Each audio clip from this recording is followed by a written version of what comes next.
Bom, por enquanto, penso eu que está relativamente fácil e eu diria que a lógica está até coerente com aquilo que a gente vive no nosso dia a dia.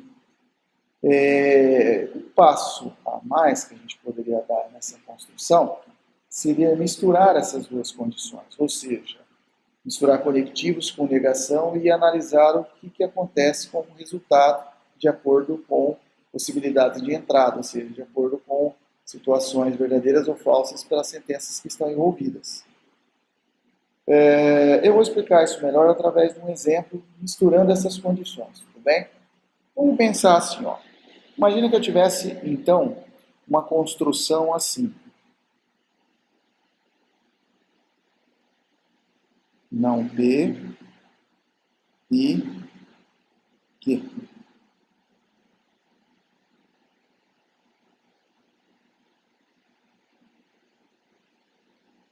Ou não Q.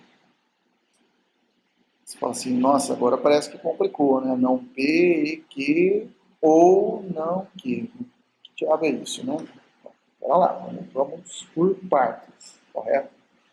Quando a sentença tem mais de uma, a proposição, melhor dizendo, tem mais de uma sentença envolvida, com várias operações, a gente tem que tomar um certo cuidado na hora de desenvolver essa frase, por assim dizer. Né?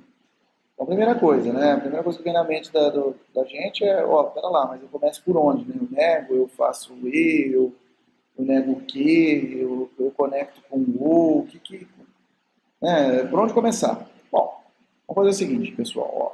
Primeira coisa, eu vou colocar aqui uma estrutura de tabela. Não reparem os meus traços ficarem meio tortos, porque essa lousinha digital aqui ela é muito sensível, né? Então é o seguinte, a gente sempre começa, quando eu digo sempre, é sempre mesmo, tá? A gente sempre começa pelas sentenças envolvidas no problema, pelas proposições, né, pelas sentenças, unitariamente. Então, eu tenho P e tenho Q. Se você observar pelos slides aqui, vou voltar um pouquinho, tabela verdade, tanto do E quanto do OU, tem 4 linhas. Você fala assim, por que 4, né?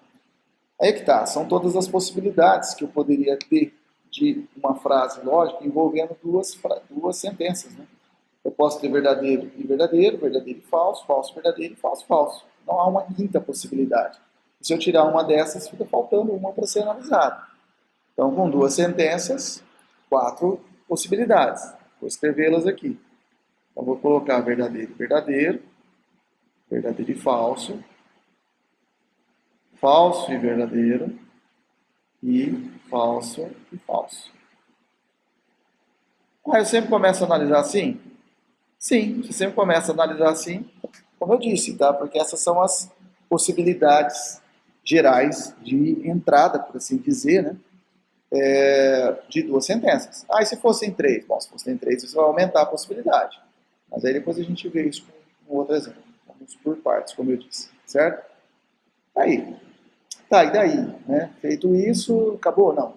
Acabou não, né? Nem comecei. Como eu continuaria? Ó, na matemática, e na computação também, tá, pessoal? Tudo que tiver entre parênteses, a gente realiza primeiro. Então, esqueça o que está fora do parênteses por enquanto, vamos desenvolver o que está aqui dentro. O que está lá dentro é uma negação de P, um conectivo E com Q. Existe uma ordem das operações, e nessa ordem das operações, a primeira operação que é feita são as unitárias, no caso, a negação do P. Então, primeiro nós vamos negar o P, primeiro a gente sempre nega. Então, ó, vou negar o P.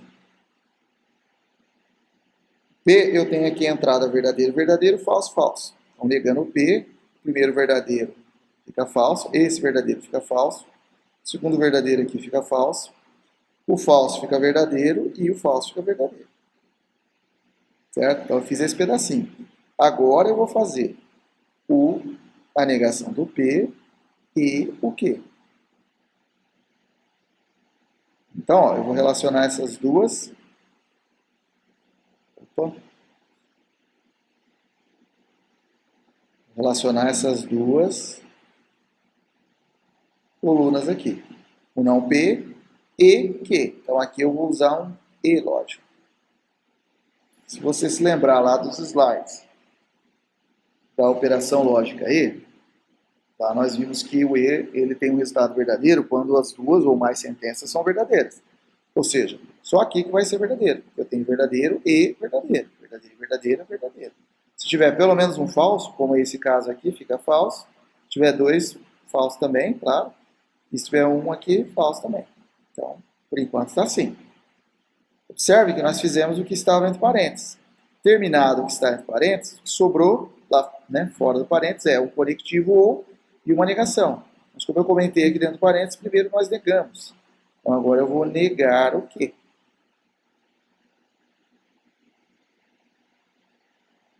Negar o quê? A negação do quê? É pegar essa segunda coluna aqui e inverter o valor lógico dela. A negação é uma operação que inverte o valor lógico. Né? Então eu tenho aqui verdadeiro, fica falso. Aqui eu tenho falso, fica verdadeiro. Eu tenho verdadeiro, fica falso. E aqui falso fica verdadeiro. Por fim, o que falta relacionar, né, a última operação é esse ou, né, essa disjunção que eu vou fazer entre essa coluna e essa. Vou usar um ou lógico aqui. Essas duas colunas. Lembrando que o ou, ele só é falso, né, ele só vai ter um resultado falso na composição de mais sentenças, né, de duas ou mais sentenças, só vai ser falso quando todas, né, forem falsas. No caso que só tem duas, então quando as duas forem falsas. Então a primeira aqui, ó, falso e falso, de cara já é falso. Se tiver pelo menos um verdadeiro, no ou fica verdadeiro, falso, verdadeiro, verdadeiro, verdadeiro, falso, verdadeiro e falso, verdadeiro, também verdadeiro. Ok? Então, resultado final de toda essa construção lógica aqui está aqui colocado aqui na tabelinha. Ou seja, se as duas entradas iniciais forem verdadeiro e verdadeiro, vai ficar falso. Se tiver pelo menos um falso, fica verdadeiro. Quer dizer, observem, né, que isso daqui é a negação do quê? O que ó, se vocês se lembrarem, o que verdadeiro e verdadeiro gera verdadeiro e o resto falso? Não é o E? A gente acabou de fazer aqui? Bom, então isso é a negação do E, né? Isso é a negação de P e P. Se você pegar o P e Q, só vai dar verdadeiro na primeira. Se negar isso, então vai dar falso na primeira e o resto verdadeiro. Mas isso fica como uma observação, porque isso depois a gente vai estudar um pouquinho mais nas simplificações, tudo bem? Então, ó, duas coisas que a gente tem que guardar da aula de hoje. Primeiro, a ordem das operações. Por enquanto, a gente vai ver mais operações, né? Mas por enquanto, o que é importante se guardar aqui. Primeiro, deve ser executado são as estruturas de ordenação computacional e matemática, que são, primeiro, o que estiver entre parênteses, depois o que estiver entre colchete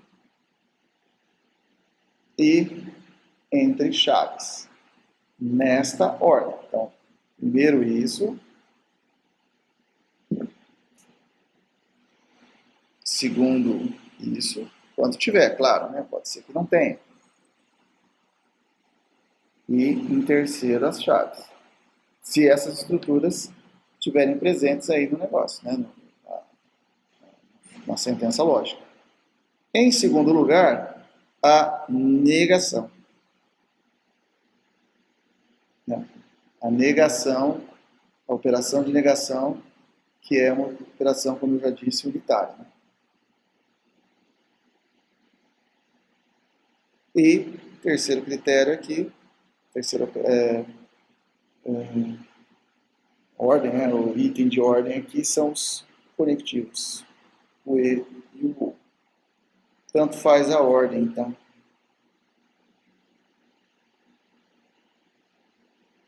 mais para frente, no final dessa aula, a gente vai ver que essas operações de conectivo, elas são chamadas de comutativas, né? A ordem da execução, se fizer o E primeiro ou o outro, vai ver que vai ser a mesma coisa. Bem, então a primeira coisa que a gente tem que guardar é isso. Segunda observação aqui em relação às tabelas verdade, né, no caso. A tabela verdade, ela tem que ser montada de forma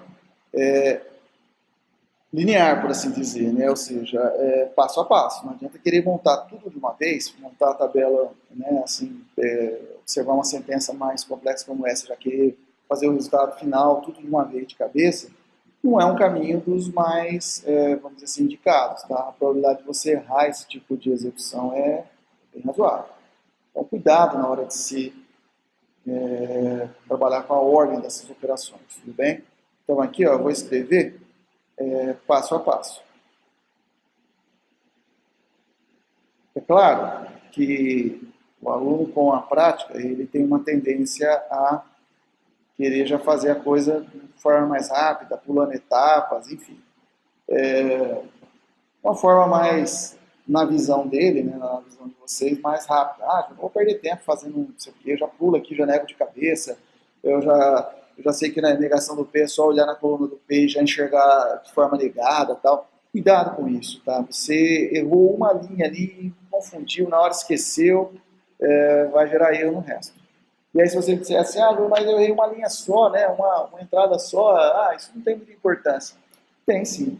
Imagine que isso sejam entradas de sensores e que, dependendo do tipo de combinação desses sensores, pode gerar um efeito como um sinal sonoro, desligar o funcionamento do motor, enfim, qualquer coisa que tenha, de fato, né, uma aplicabilidade real, física. Isso pode gerar problemas. Né? Imagine que você desliga o carro e o carro está em movimento. Isso não poderia acontecer. Tudo bem, pessoal? A gente se vê, então, nas próximas operações.